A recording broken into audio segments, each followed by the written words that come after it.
All right, guys. Um, we're going to continue. This is part three of our four-part Le Mans preview. Um, this is the preview for the LMP2 class, the largest class of the four classes. And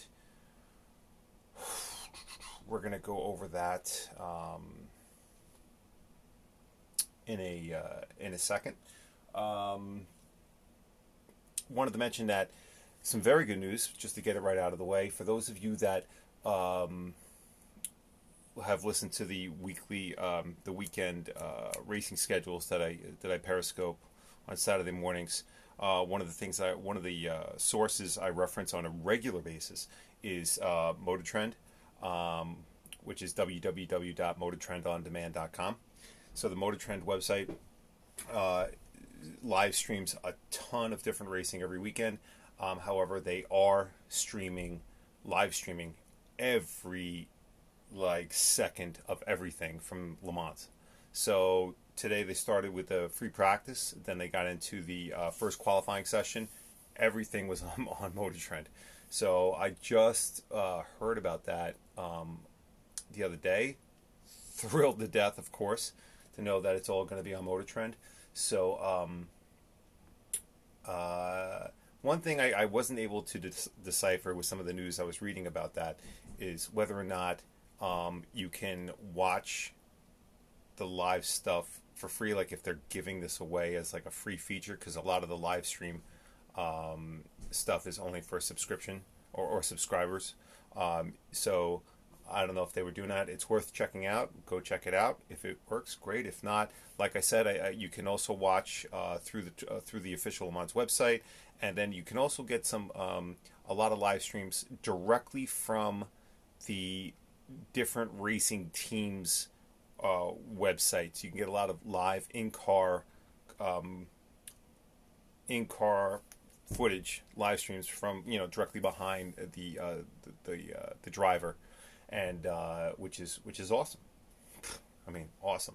So we have a lot to cover today. This is not going to be a short one. It's a large class, and then also review the results of what happened in Q1 today. So as we've done in the prior streams, let's just go over a little bit of the details of the LMP2 class. What is it? What's it all about? How's it work? So, okay. The Le Mans Prototype 2, or the LMP2, is a racing car with no production minimum required. Okay? It is a closed cockpit car destined only to teams independent of manufacturers and or engine suppliers.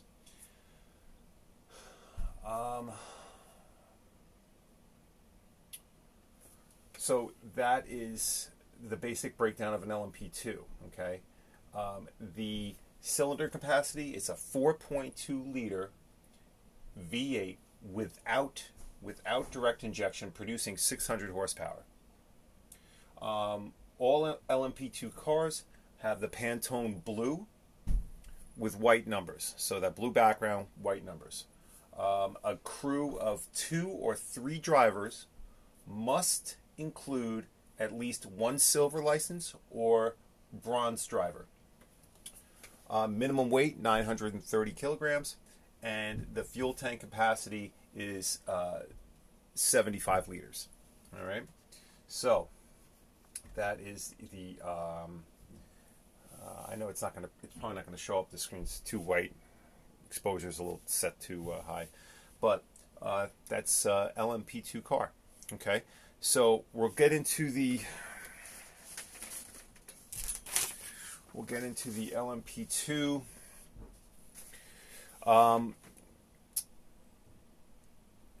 And then we'll get into, as I mentioned, some of the results of the Q1 session today. Feel free to say hi at any point in time. Questions, comments, suggestions, just throw it into chat. All right. Okay. So let's just get to it. We're going to go right through this quick, and we'll try to pound this out. All the motors are, just so we know, and just everyone knows, are the Gibson motors, right? Which is, as it's outlined, the 4.2 liter V8. So I'm not going to mention the motor, but I will mention the chassis. Okay, so we'll just keep it simple like that. I won't just keep saying 4.2 liter V8. That'll get monotonous. All right, the number 20 car, high class racing team. It's drivers of. Let me go through it this way. In the Orca chassis, Anders Feuerbach, Dennis Anderson, and Matthias Beck. Okay. The number 22 car, United Autosports, in a Ligier chassis, Philip Hansen, Philippe Albuquerque, and Paul DeResta. Strong team.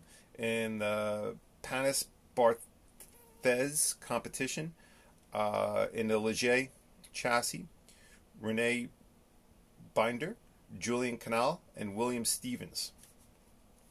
In the Algarve Racing team, the number 25 car, in the Orca chassis, David Zollinger, Andrea Pizzatola, and John Falb.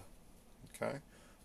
In the G-Drive Racing team, the number 26 car, in the Oris chassis, we have, bear with me, Roman Rushnov, Job van Leterre, and Jean-Eric Verne. I apologize, guys. I've been slaughtering names. I'm terrible. I apologize in advance. In the 28 car TDS Racing in the Orca chassis, Francois Perotto, Mateau Vaxvier, and Luis Duval. In the number 29 Racing Team Netherlands, in the Dallara chassis, Fritz van Eerd, Jotto van der Gaard, and Nick de Vries.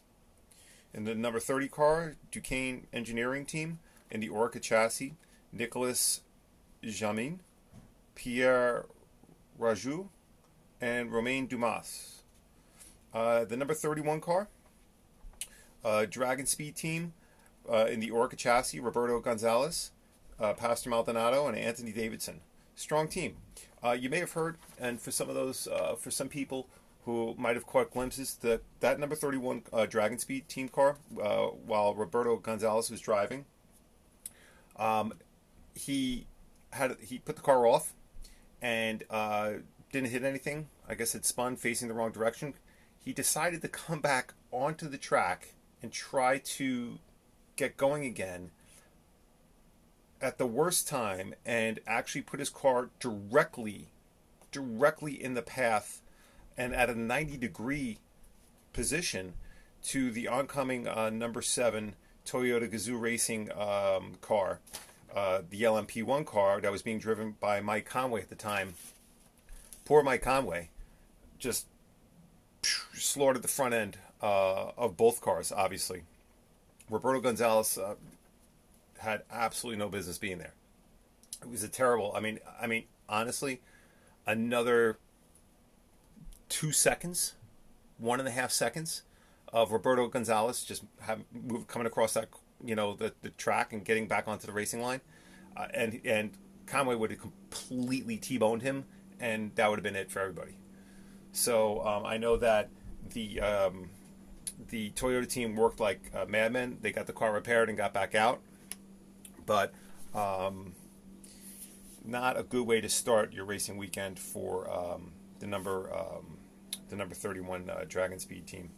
Number 32 car, United Autosports, in the Ligier chassis, Ryan Cullen, Alex Brundle, William Owen.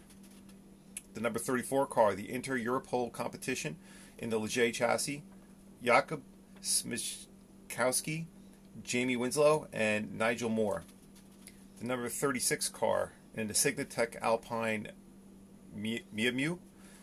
In the Alpine chassis, Nicolas Lapierre, Andre Negreo, and Pierre Trier. The number 37 car, Jackie Chan DC Racing in the Orca chassis. Drivers, David Heinemeier Hansen, Jordan King, and Ricky Taylor. In the other Jackie Chan DC Racing car, the number 38, Orca chassis, Ho Pin Tung, Stefan Riquelme, and Gabriel Aubry. Number 39 car, the Graf team, Orca chassis, Tristan Gomendi, Vincent Capelaire, and Jonathan Hershey. Number 43 team, RLR M Sport Tower Events Racing Team. In the Orca chassis, John Ferrano, Arjun Maney, and Norman Nato. Number 47 car is a big class, I told you guys. Big class. 47, the Settler or Villorba Corsa team.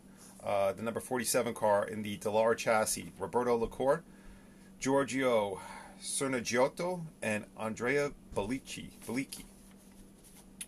Number 48 car, the IDEC Sport team in the Orca chassis, Paul Lafarge, Paul Chatin, and Murno Rojas. In the 49 car, the ARC Bartislava Racing Team in the Ligier chassis, Miroslav Konopka, Hanning Enquist, and Konstantin Terashenko. The number 50 car, the Labre Competition Team Ligier chassis, Erwin Creed, Romano Ricci, and Nicholas Boulet. Man, I gotta apologize again because I know I just completely terrorized some people's names. Wow. Okay, let me see if I can get back to where we are. Just quickly, just so we know, the winners from last year was the Signatech Alpine Mamu team, and where were they? That was last year's winners. Here they are. Yep. And the number 36 car with Nicolas Lapierre, Pierre Thirier, and Andre Negreo. That was last year. They won the LMP2 class at plus 21 laps. Once again, that means in 24 hours, the overall winner of the race flew by these guys 21 times. I still can't fathom this stuff. I mean, it's just blows your mind. Okay. So we got to that.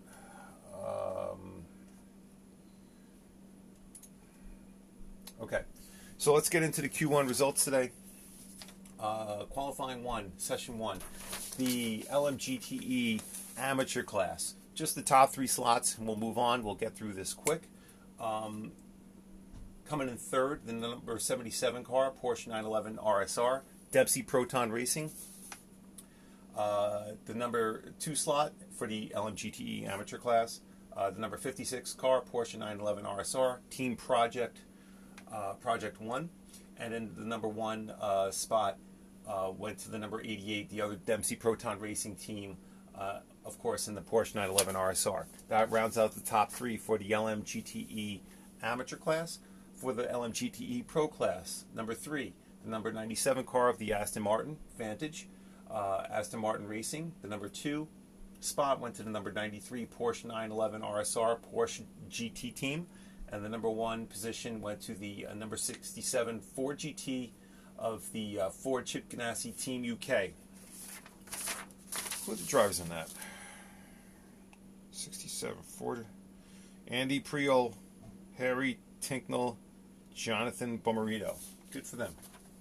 Nice. LMP2 number 3 slot today was grabbed, and obviously this is all just as of qualifying 1. Obviously things are going to change tomorrow for Q2 and then ultimately Q3. Number 22 car, the Leger chassis of United Autosport. The number 36 car in second place, with that's the Signatech Alpine Mammut, the former winners from last year, in the Alpine chassis. And the number 1 spot went to the number 31 car in the Orca chassis, the Team Dragon Speed. There you go. And then in the LMP1, the number 3 Rebellion chassis of Rebellion Racing. The number 2 slot went to the number 17 BR Engineering car of SMP Racing, and the number 1 slot, the overall leader as of right now, is the number 7 Toyota, Toyota Gazoo Racing.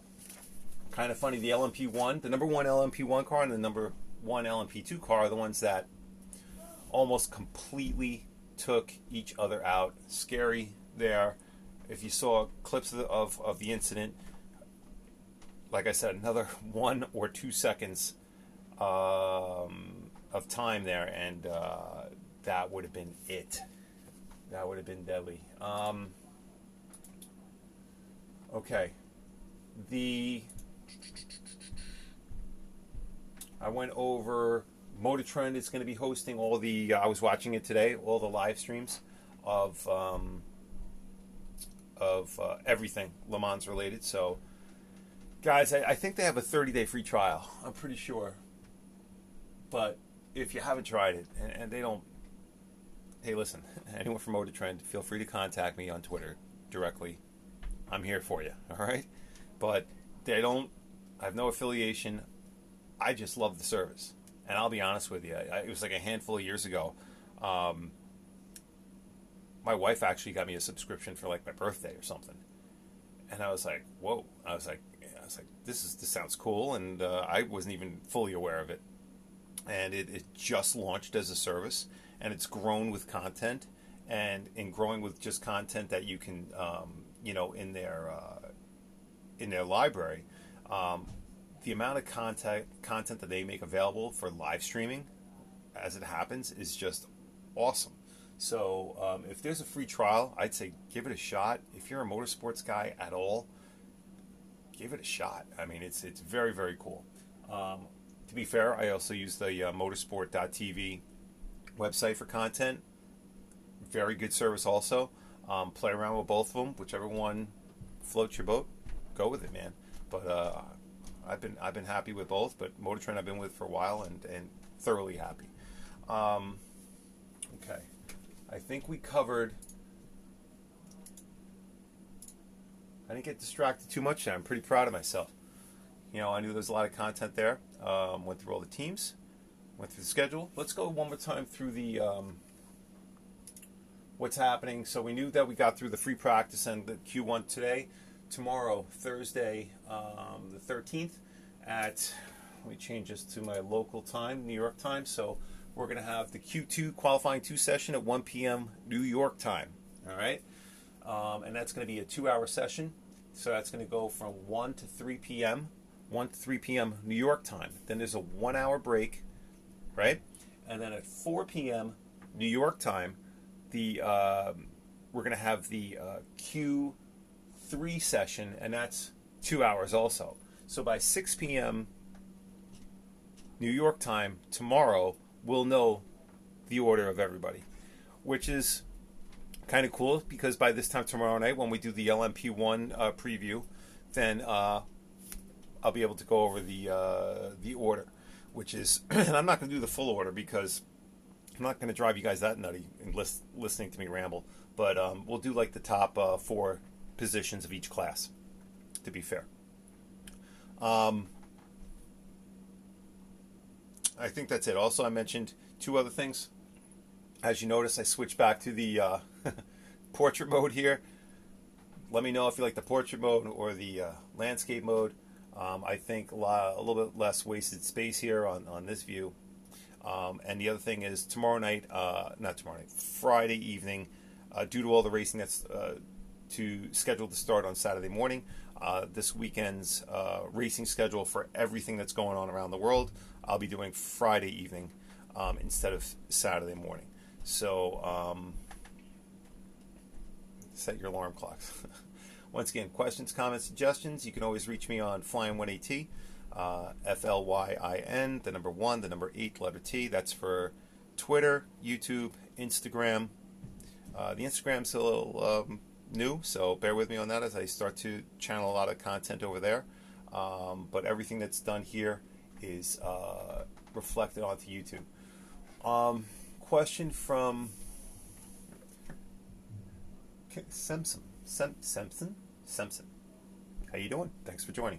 How much important is qualification on Le Mans? Portrait mode is okay. That's a good. Listen, that's a great question. The question is, and I'm sure those of you in here is how important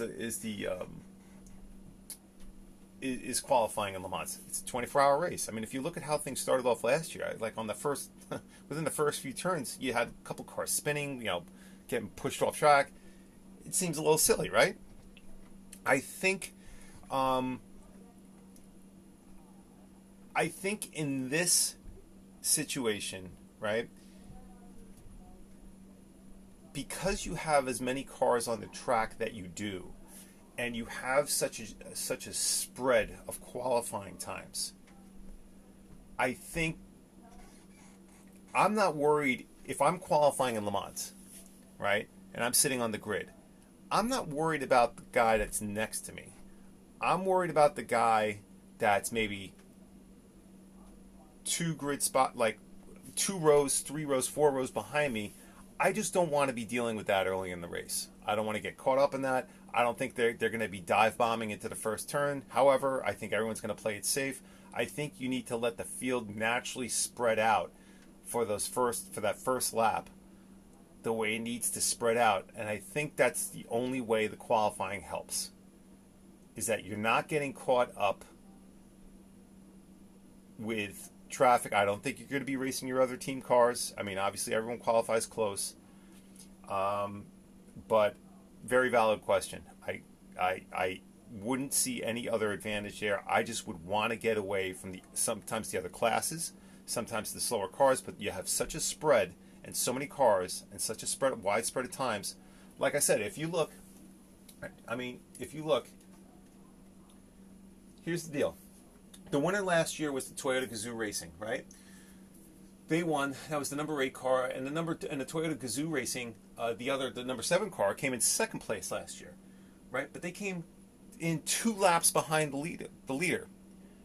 Now everybody knows that, and all racers know, if you're going to make a move in a race, you want to do it when all the cars that you're gunning for are at their closest, and that's at the start of the race. That's the first turn, that's the second turn, that's when people start dive bombing, that's when people start going on the inside, putting 2 wheels into the grass. Anything they could do, that's the easiest way to gain positions off a qualifying run. Luckily, like I said, I think some of the as you spread out, and if you can get through that first couple turns, and especially with your teammates and some of the other class people that you're running with, I think everyone is kind of fair and professional and smart about it. For the most part, you're going to be fine. But yeah, this isn't the type of race they're gonna pull a reverse grid or anything like that. But I think qualifying definitely plays a little bit of a role here to help let everyone spread out and get away from each other. And I forget how many laps it takes for the overall leader to start lapping the first car. But to touch on it, the LMP leader, right? The LMP1 leader from last year won the race, did 388 laps, right? The LMP2 winner from last year finished 21 laps behind the overall winner, right? Just to put it in perspective, the LMGTE Pro winner last year, right, finished 44 laps behind the overall winner. And then this one, the LMGTE amateur class finished 53 laps behind the overall winner. So it definitely spreads out over time, but I think those qualifying positions definitely help separate the classes earlier on and so on. But that's that. That's that. It was impressive to see how the Toyota team repaired itself from smacking with the number 31 car, the Dragon Speed. I mean, those guys, unbelievable. You know, unbelievable. I mean, you're very welcome, Simpson. You're welcome. When you see the highlights, you know, I was watching on Motor Trend. You know, I don't know what the strategy is with the cars and the parts of the car and how they put the car together. If they put the car together differently for 24 hours because they know something's going to get banged up, something's going to crack, something's going to, you know, they're going to rub with somebody who, you know, are they creating parts that snap in and out faster than they would typically at other points in the WEC season?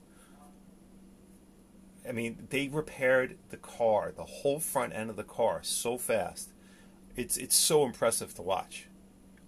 That's one of the most impressive things for me is when they pull in and they got to do major repairs on something. How many guys know exactly what they have to do and what part they have to play to get that car going on the track again? It's supremely impressive. But good job to them. And thank God Mike Conway was okay. Thank God Roberto Gonzalez is okay, even though that was not the best move. If you see the replay of it, you'll know exactly what I'm talking about. You know what? Let me see if I can find a replay of it.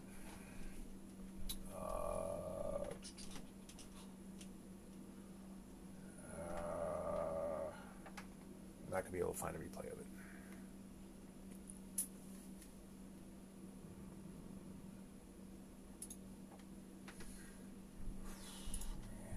I'm not going to keep you guys here. Yeah, forget it. Yeah, we'll go over it tomorrow. That's it, guys. Anything else? More than happy to answer the question. I'm not going to keep you guys. That was a long one. Sorry for the long cast. We covered a lot of information. I'll see you tomorrow night for the LMP1 preview, along with the review of the final qualifying sessions, the Q2, Q3, and that's a wrap. All right. Once again, Flyin18T on Twitter, YouTube, Instagram. Message me on Twitter, anything you need. And thanks again. Have a good night.